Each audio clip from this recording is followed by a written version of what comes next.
First, open Google AI Studio and sign in with your Google account.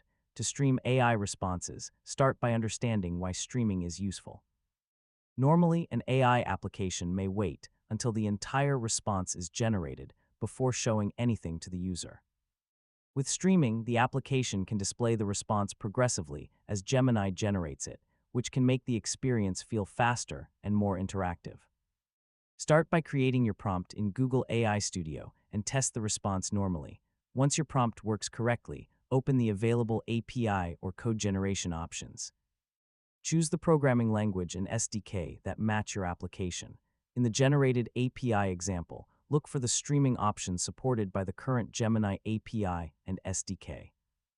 Your application can then send the prompt and receive the generated content incrementally instead of waiting for the complete response.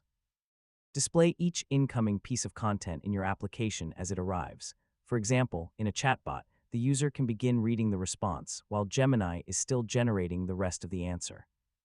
Make sure your application handles the incoming chunks correctly and combines them in the proper order. You should also handle errors, interruptions, network problems, and incomplete responses.